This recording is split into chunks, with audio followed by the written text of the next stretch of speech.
안녕하세요. 병원개업의 정석 메딜라이트 TV의 오호준 원장입니다. 2025년 개원을 준비하고 계시는 분들 참 설레고 기대되시죠?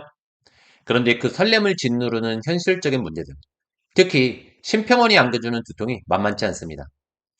진료실에서 환자 한 명 한 명 최선을 다해서 진료하고 있는데 청구삭감 딱 날아오면 진짜 힘 빠지잖아요. 마치 열심히 일했는데 월급 깎이는 기분. 개원 준비하시는 원장님들은 더 불안하시겠죠. 나는 제대로 진료를 할 수 있을까? 혹시 습관폭탄 맞는 건 아닐까? 이런 생각 모두 해보셨을 겁니다. 오늘은 개원 경험이 있는 22년차 의사이자 개원 경영 컨설턴트인 제가 그 불안함을 확실하게 잡아드리겠습니다. 심평원 2025년 선별 집중심사, 특히 그놈의 검사 다중 때문에 잠 못 이루시는 원장님들 모두 주목해주세요. 자, 지금 의료계가 난리가 났습니다. 올해부터 심평원이 외래검사 15종 이상 항목을 집중심사하겠다고 발표했거든요. 여기저기서 이건 말도 안 된다. 비현실적이다. 아우성입니다.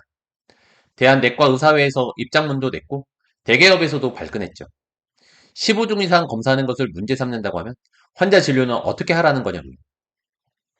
솔직히 저도 처음 이 뉴스를 봤을 때 심평원이 도대체 무슨 생각인지 싶었어요. 만성질환 환자를 관리하려면 기본 검사만 해도 15종이 훌쩍 넘는 경우가 많거든요. 고혈압 당뇨 환자분들 기본적인 UA, CBC, LFT, 신장기능 검사, EKG, 흉부 단순 촬영 등을 하면 15종은 훌쩍 넘기게 되거든요. 이건 정말 환자를 보지 말라는 건지, 환자 한 명 볼 때마다 검사 개수 세면서 해야 되는지 고민이 안 될 수가 없습니다. 아니, 왜 심평원이 이런 황당한 규정을 만들었을까요? 그 이유는 소수의 의사들 때문에 그렇습니다. 안타깝지만 몇몇 의사들이 원칙을 지키지 않고 과도한 검사를 무분별하게 반복적으로 시행하는 진료 형태를 보이고 있어서 그걸 막기 위해서 이런 규정이 만들어진 겁니다. 솔직히 의사단체도 이런 문제를 자정할 수 있는 잘 규정을 만들었어야 하는데 아쉬운 부분이 있습니다. 심평원은 검사료 청구 금액이 지속적으로 증가하고 의학적 필요성이 불분명한 검사가 많아서 적정 진료를 유도하겠다고 말해요. 그런데 15종이라는 기준 자체가 너무나 비현실적이에요. 폐렴 환자만 해도 권장검사가 17종이 넘고 건강검진 기본 항목만 해도 10종이 가까이 되는 경우가 많은데 말이죠. 문제는 이게 끝이 아니에요. 심평원은 15종 검사가 어떤 항목에 대한 구체적인 내용도 없어요.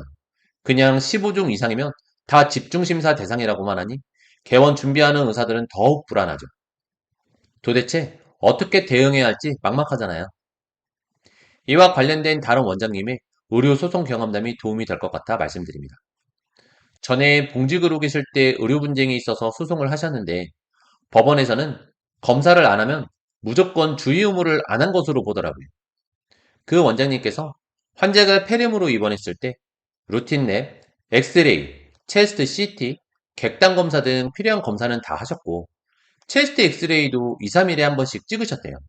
그런데 상대 측 변호사가 소송을 걸기를 엑스레이를 매일 찍었어야 하는데 2, 3일에 한 번 찍었다는 점, CBC, LFT, 비유행, 크레아티닌, 유린 컬처, 블러드 컬처 등 거의 매일 해야 하는데 일주일에 두어 번만 했다고 주장했다는 거예요. 당시 의협 자문단에서는 치료가 무척 적절했다고 의견을 냈지만 판사는 고소인 측 주장대로 주의 의무를 안 한 것으로 판결하여 손해배상을 하셨다고 하더라고요. 검사를 심평원에서 제안한 후 사고가 났을 때 이를 누가 책임질 것인지 의문입니다.